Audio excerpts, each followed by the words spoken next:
আপনার শিশু সন্তান খুব চকলেটের জন্য পিড়াপিড়ি করছে, উপায় আছে। কি বলছেন এই দন্ত চিকিৎসক? আপনার শিশুটি খুব চকলেটের জন্য পিড়াপিড়ি করছে নাকি জেদ ধরছে চকলেটের জন্য, উপায় খুঁজে পাচ্ছেন না? তাহলে অবশ্যই ওকে চকলেটটা দিন, কিন্তু চকলেট দেওয়ার আগে ওকে না জানিয়ে চকলেটের মধ্যে সামান্য নিম পাতার গুঁড়ো বা চিরতার গুঁড়ো মিশিয়ে দিন। এই কাজটি চুপচাপ 2-4 দিন করলেই ও আর চকলেট খুঁজবে না এবং ধীরে ধীরে চকলেটের নেশা ছেড়ে দেবে। এইভাবে চকলেটের নেশা আপনার শিশু সন্তানের মধ্যে ছাড়াতে হবে, নইলে কিন্তু ওর দাঁতের ভয়ানক ক্ষতি হচ্ছে। শিলিগুড়ির বিশেষজ্ঞ দন্ত চিকিৎসক ডাক্তার কৌস্তভ ভৌমিক এমন পরামর্শ দিচ্ছেন অভিভাবকদের। তার মতে দাঁত এবং সর্বোপরি স্বাস্থ্য ভালো রাখতে 1 চকলেট বর্জন করতে হবে, 2 ফাস্ট ফুড এড়িয়ে চলতে হবে, 3 মিষ্টি জাতীয় খাবার এড়িয়ে চলতে হবে। তার সঙ্গে খাবার পর ভালোভাবে দাঁত পরিষ্কার করতে হবে। ডাক্তার ভৌমিক শিলিগুড়ি আশ্রমপাড়া নজরুল সরণিতে নিয়মিত বসেন, সেখানে তার চেম্বার স্টার ডেন্টাল ক্লিনিক।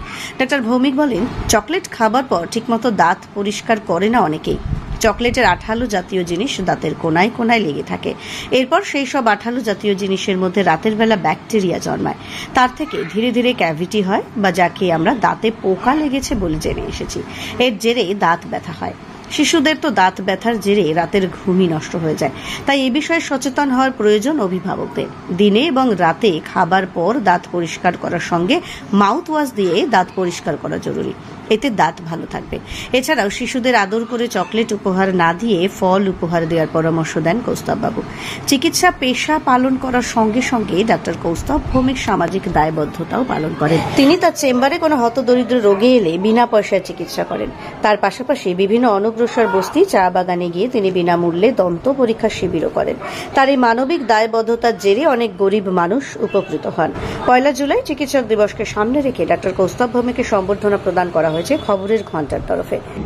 প্রয়াত মুখ্যমন্ত্রী আমাদের রাজ্যে ডক্টর বিধানচন্দ্র রায়ের জন্ম এবং প্রয়াত দিবস, তার মতো মহৎ চিকিৎসককে প্রতি শ্রদ্ধা জানাতে আমাদের দেশে চিকিৎসক দিবস পালিত হয়ে আসছে। আমরা খবরের ঘন্টা এই চিকিৎসক দিবসকে সামনে রেখে আমরা আমাদের পত্রিকা যেমন প্রকাশ করছি প্রতি বছরের মতো, একইভাবে আমরা এই শহরে, এই শিলিগুড়ি শহরে যারা একটু গুণী, একটু ভিন্ন ধর্মী চিকিৎসক রয়েছে, সব চিকিৎসকই মধ্যেই অনেক অনেক ব্যতিক্রমী গুণ রয়েছে। তার মধ্যে একটু আলাদা ধরনের চিকিৎসক যারা, তাদেরকে আমরা বেছে নিয়েছি।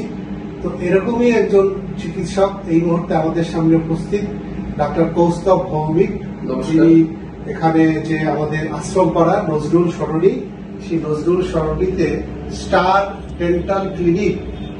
ডেন্টাল ক্লিনিকের তিনি একজন কর্ণধার, তিনি একজন dental surgeon. Nazrul Sarani Ashrampara beside Sun Hill Politico hotel, Siliguri, 1st floor. এখানে উনি নিয়মিত বসেন এবং দাঁতের চিকিৎসা, দাঁত সংক্রান্ত বিভিন্ন রকমের সমস্যা তার কাছে মানুষজন আসছেন এবং নিরাময় হয়ে হাসি মুখে কান্না নিয়ে আসছেন, আস্তে আস্তে বেরোচ্ছেন। এই ধরনের একজন চিকিৎসক দিনের পর দিন উনি সেবা করে যাচ্ছেন। তার থেকেও বড় কথা, চিকিৎসক তো বটেই, সেটা তো তার পেশা, কিন্তু তার বাইরেও সমাজের প্রতি যে দায়বদ্ধতা, আমরা সেটাকে একটু বিশেষ প্রাধান্য দিচ্ছি। সমাজের প্রতি দায়বদ্ধতা কিন্তু তিনি পালন করছেন। কোথাও বস্তি অঞ্চল, চা বাগান অঞ্চল, সেখানে গিয়ে কিন্তু উনি মাঝে মধ্যে ডেন্টাল ক্যাম্প করছেন বিনামূল্যে, এবং সেই সঙ্গে ওষুধও বিতরণ করছেন যারা অনগ্রসর মানুষ। এই যে দায়বদ্ধতা, সোশ্যাল রেসপন্সিবিলিটি, এটা কিন্তু সবার মধ্যে নেই। ওনার মধ্যে আছেন ডাক্তার কৌস্তভ ভৌমিক, সত্যি অসাধারণ, খুব ভালো মানুষ, মানুষ হিসেবে খুব ভালো। তো আমরা ওনাকে আজকে এই চিকিৎসক দিবসের প্রাক্কালে আমরা শ্রদ্ধা নিবেদন করতে চাইছি খবরের ঘন্টার পক্ষ থেকে। প্রথমে আমরা ওনাকে খাতা পরিয়ে দিচ্ছি। তাকে প্রণাম, নমস্কার। যে ভালো চিন্তা দ্বারা আমাদের আত্মাকে অনুপ্রাণিত করা উচিত, যেটা আমাদের খবরের ঘন্টা ইতিবাচক ভাবনা নিয়ে কাজ করে, সেইটা ওনার হাতে আমরা তুলে দিতে গেলে আমরা চিকিৎসক দিবস সেটা সম্পর্কেও শুনবো। একই সঙ্গে দাঁতের চিকিৎসা, কি করলে দাঁত ভালো থাকবে, কি ধরনের সমস্যা নিয়ে মানুষ আসে, কিভাবে নিষ্কৃতি পাওয়া যেতে পারে, এই সমস্ত বিষয় নিয়ে একটু কিছু জানবো। আগে নমস্কার জানাই বাপিদাকে, এবং আমার খুব ভালো লাগলো যে আপনারা এরকম উদ্যোগ নিয়েছেন। আর সবচেয়ে বেশি আমার যেটা ভালো লেগেছে এই গাছ, এই গাছ এখন এই মুহূর্তে আমাদের খুব জরুরি, সব জায়গায়, গোটা ভারতবর্ষ মনে না গোটা পৃথিবীতে জরুরি। যেভাবে গ্লোবাল ওয়ার্মিং বেড়ে চলেছে, আমরাই দায়ী এবং আমাদেরই দায়িত্ব গাছটা লাগানো। তো এই জিনিসটা আমার খুব ভালো লেগেছে। আমিও আমার যাদের রুগী রয়েছে তাদেরকে আমিও বলবো যে এই গাছ, এবং এক একজন রুগী যেন 2টো করে গাছ অ্যাটলিস্ট যেন তারা লাগায়। তাতে আমাদের অনেক কিন্তু পরিবেশ সচেতনতামূলক কাজ আমরা এগোতে পারি। আর দ্বিতীয়ত আমাদের ডক্টরস ডে হিসেবে ডক্টর বিধানচন্দ্র রায়, আমি তাকে শ্রদ্ধেয় স্যার বলি। উনি যে মানুষ ছিলেন সেটা আপনারা সবাই জানেন, ছোট করে একটু বলে দিই যে উনি আমাদের প্রথম ভারতের এমআরসিপি ইন মেডিসিন এবং সার্জারিতে এফআরসিএস ফার্স্ট ব্যক্তি যিনি করেছিলেন, এবং তিনি আমাদের দ্বিতীয় প্রধান চিফ মিনিস্টার ছিলেন ওয়েস্ট বেঙ্গলের, এবং তিনি 14 বছর আনটিল ডেথ, কিন্তু মানে মৃত্যুর প্রাককালীন অবধি কিন্তু উনিই ছিলেন 14 বছর অবধি যিনি আমাদের এক চিফ মিনিস্টার ছিলেন। উনি শুধু ডাক্তার ছিলেন না, উনি কিন্তু একজন আর্কিটেক্ট অফ বেঙ্গল এবং ইন্ডিয়া বলতে পারেন ছিলেন। অনেক কাজ উনি করেছেন, উনি অনেক গরিব সেবা করেছেন। আমরা তো অত পারি না, কিন্তু আমাদেরও করা উচিত। তাই জানি না তখনকার দিনে উনি কি, তখনকার দিনে আরো কঠিন ছিল। আমি ক্যাম্প করে থাকি এবং যদি কোনো এরকম আর্থিক অনটন পেশেন্ট থাকে আমি ফ্রিতেও ট্রিটমেন্ট করেছি এবং করবো আগামীকালে। তো এরকম যদি কেউ, সবাই যেসব ডাক্তাররা রয়েছেন তারা একটু এগিয়ে আসেন, সবাইকে আমি অনুরোধ করি এগিয়ে এসে আজ থেকে মানে 1 জুলাই থেকেই না হোক শুরু দিনটা, সেই দিন থেকেই আমরা এগিয়ে চলি, আরো একটু সেবামূলক কাজে নিজেকে একটু নিয়োগ করি। আমার এটা এতটুকুই অনুরোধ। আমি ক্যাম্পও করেছি, আমি অনেক প্রি ক্যাম্প করেছি, চা বাগানে করেছি। তারপরে আমি এখন বর্তমানে সময়ের অভাবে আমি আমার চেম্বারও ক্যাম্প করছি, সেটা পুরোপুরি বিনামূল্যে। ওষুধ বিতরণও করেছি, এক্স রে নেই বিনামূল্যে। আমি দেখলাম যে এক্স রেটা আমি নিয়ে যেতে পারি না, সেই কারণে পেশেন্টদেরকে এখানে ডেকে আমি এক্স রে করে টোটালটা কিন্তু আমি আমার কোনো সাথী বা কিছু নেই সংগঠন, আমি নিজেই করি এটা।